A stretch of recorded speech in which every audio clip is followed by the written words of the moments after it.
You guys are a little quiet all around. I can. We start off slow. Don't worry. We're super I can loud. improve on You're going to regret saying that in about 5 minutes. You're elevating on the hill of the roller coaster right now. We just had to go down. We're very shy. Just talk more. That's how we compensate. We don't have a problem with that. Hello? Hey. Damn it. I had Nick. I was with you. Nick and I were going to give you the silent treatment, but these fucking guys. Sorry, Nick. It seemed a little light. You got to commit. You got to commit, you guys. We're all in. You're right. I think you get about 5 out of 7 I think we all committed. Hey, speaking of commit, you're pretty committed drummer there. Ooh, good segue. Oh, nice. Yeah, I'd say so. I've been playing my whole life, and I started when I was 4. I never grew out of it. Yeah. All right. Sorry to interrupt, but I just realized we did a terrible job introducing this guest. So let me set this up for you, because if I don't, this episode is not going to make any sense to you. So this is Josh Harmon. He is what he calls himself, a drum comedian, comic drummer. He says it later in the episode. You'll hear it. But anyways, this guy is brilliant. He has become an Instagram sensation, TikTok sensation. What he does is he takes spoken word from comedians, TV shows, or movies, and gives them a groove, gives them a spicy beat, if you will. All right, yeah. So still not quite making sense. Well, here, I'll drop in a little sample for you. It's so sexist when people ask me, well, if you're here, then who's taking care of the baby? Who the fuck do you think is taking care of the baby?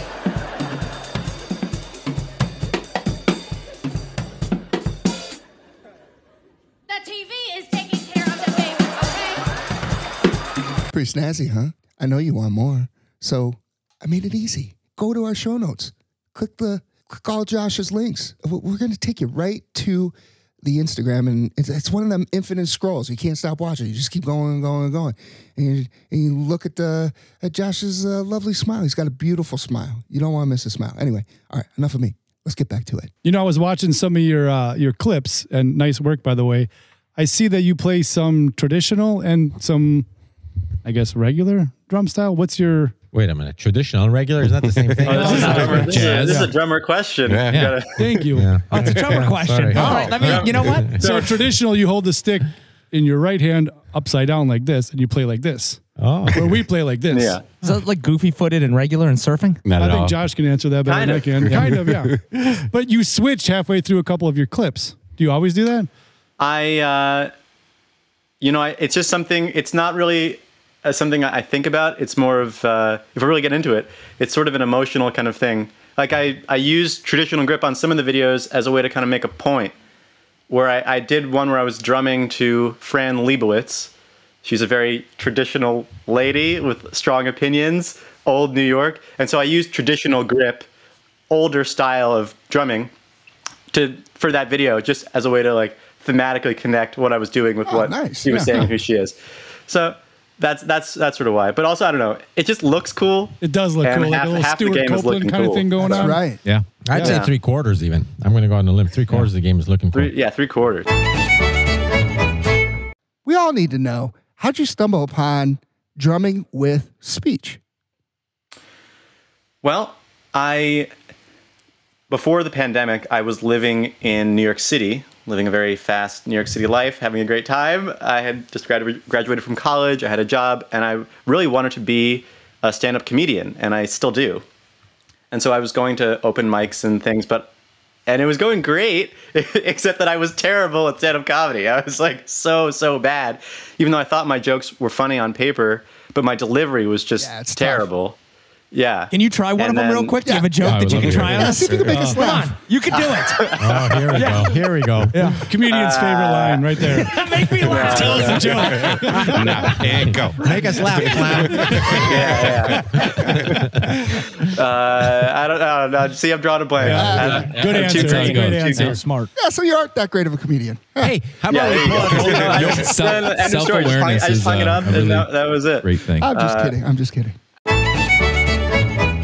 All right, so hold on. Let's get back to this. Yeah. Josh, I'm going to tell you one of my favorite things that you've done. You really tugged at my heartstrings. Oh. was the Flintstones. I'm a big Fred Flintstone. Fuck Barney.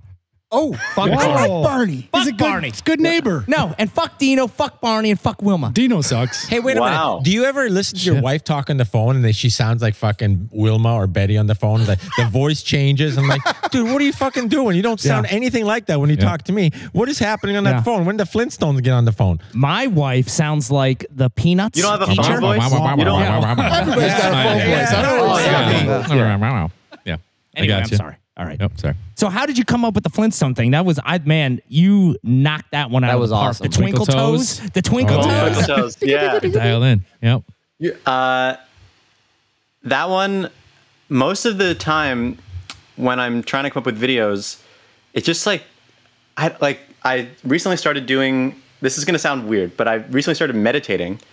And most of the time now when I'm like, I just sort of like, I'm doing something else. And then it just like hits me. So I'm never racking my brain. I've talked to other people who sort of make videos and stuff, and they're like, oh my God, I spend like hours every day just like pouring over my notebook. What's my next video going to be? And I just like, I'll go for a walk. I go play tennis. I will just read a book. I do other stuff, and then it just comes to me. That's probably why I only make one video every 2 weeks. But That's great, though. It's working. That is. All right. Yeah, I that one, I genuinely don't even know how it came to me. I just grew up watching the Flintstones. It was my mom's favorite cartoon, so she, had me watch it, and I thought it'd be great, and kind of, it's percussive. Yeah, I noticed you kind of switched gears a little bit, going for more of the sound effect sound than just playing a groove with a stand-up comedian. Yeah, I just wanted to keep pushing myself and evolving it, and really the reason why I started doing that was I sort of had this eureka moment where I realized, oh my God, all my videos are in English. If I took the words out and kept the drum comedy, as I've branded it, then I could reach a much larger audience. Yep. International waters this guy just ventured into. Look what he did. Exactly. Yeah. I love it. We've gone global, and it was a good hypothesis because it really worked. I'm going to play the bass. I play bass. We're going to have Nick play the congos. Oh, shit. We're going to have Scott tap dance. Spoons. Sounds like some wishful thinking. We're going to have Chapman. He's just going to slurp on a straw. That's what he does best. No, he's going to do the On the straw. Little D-light in there. Yeah. Groove is in the house. Groove is absolutely in the house. I was going to say that this thing about the slide whistle was actually really funny. Is that I bought it just for the Flintstones video. Oh, get out! It was the first time I actually bought something, exclusively for a video. Like my first time buying a prop just for the video. And so I wrote it off as a business expense. That's a good write-off. Slide whistle. First thing I thought How much does a slide whistle go for nowadays? I wanted to. This is the thing. I was like going nuts reading slide whistle reviews on Amazon. That's the thing. You could buy anything. Yeah. It's like, $30 right? and you're like, oh wait, I got to buy the best squeegee. I can't buy this like middle rate one. I need the best one. So it's like same thing with the slide whistle. This like random thing. I spent 2 hours making sure I was getting the best one, and I did. How many slide whistles are there? Yeah. Oh, it's a you'd be big thing. surprised. You'd be surprised. Really? Plastic, You'd be wood. surprised.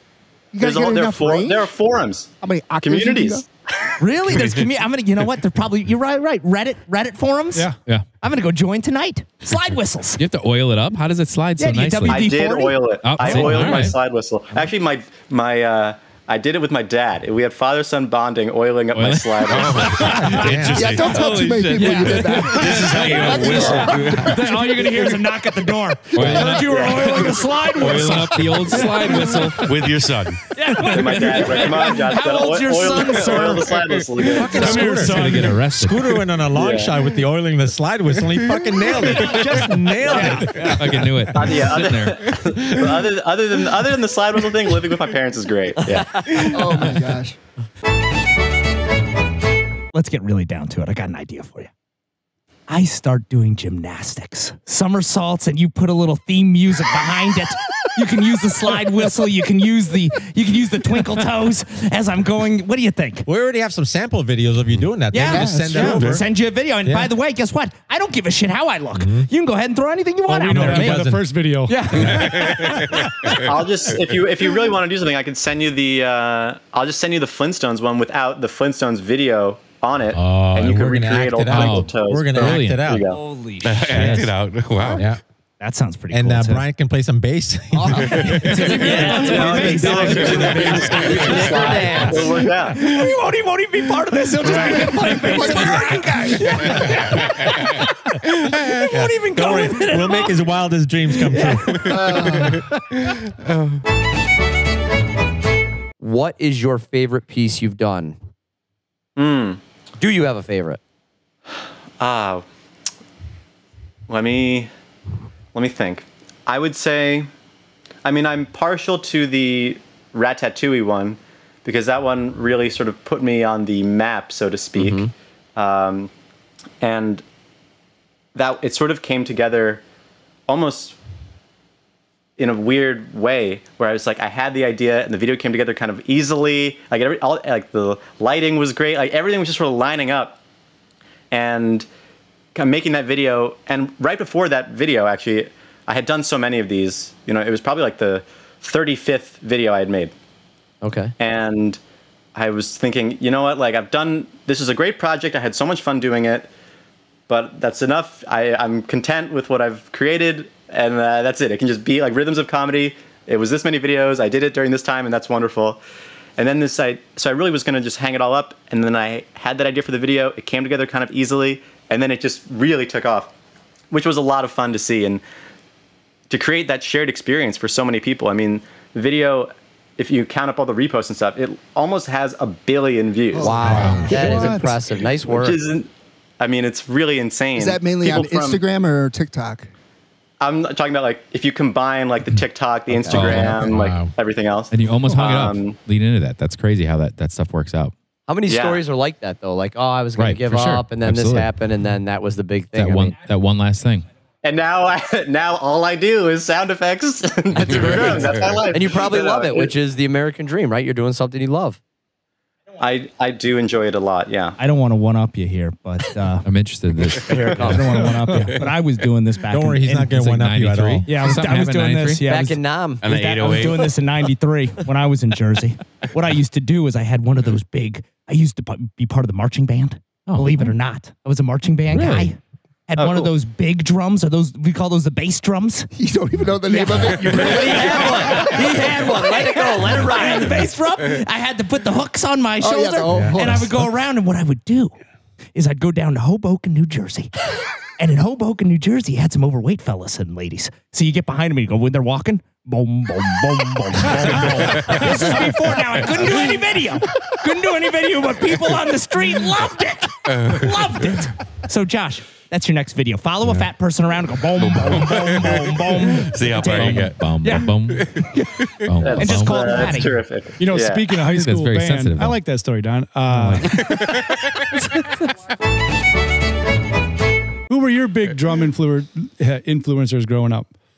Influences. Growing up, I would say Neil Peart was huge. Neil Peart from Rush. Buddy Rich was big. He just passed away. I started taking drum lessons when I was 4 years old, and I had this drum teacher named JJ. I don't even know his last name. Is he from Good Times? But he was like a hard rock metal guy who would come to my house on a motorcycle. Yeah. That is awesome. And my dear mother would let this man into the house and be alone with me in the basement for an hour to teach me drums. And Don't worry, your dad was next day with a whistle flute. It was all exactly. It's all steam. He's got the oil. You gotta keep that oil, you know. Come here, JJ. You have 7 huge fans here.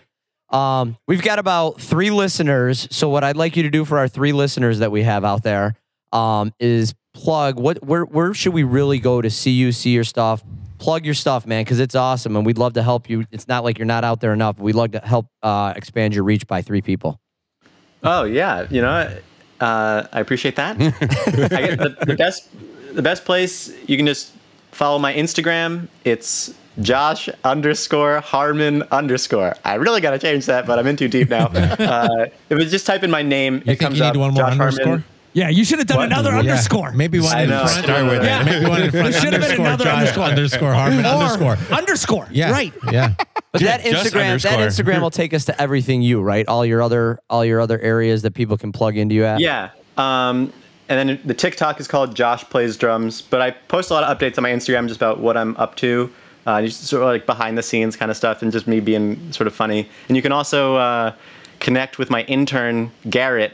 He's a rubber duck that's been in some of my videos, but I've turned him into a character, my intern. And his name's Garrett, and he's on my Instagram, and we have a good time. So that's Garrett a knows fun thing. Buku? Wait a minute. We have a Did you rubber say duck. sort of funny? I got to tell you, you're selling yourself short. You're freaking hilarious. You are. Yes, you are. Absolutely. And a Absolutely genius, too, hilarious. by the And way. you have fun while you're doing it. I mean, it really Dude, comes through. I've never seen you not smile. I don't I know. know. If you're- Yeah, it's true. I don't know if that camera shuts off and the smile goes away, but every time you're on camera, you're freaking I smiling. I, think love that it. smile When is I'm a on camera, I don't have to be oiling up the slide with. Okay.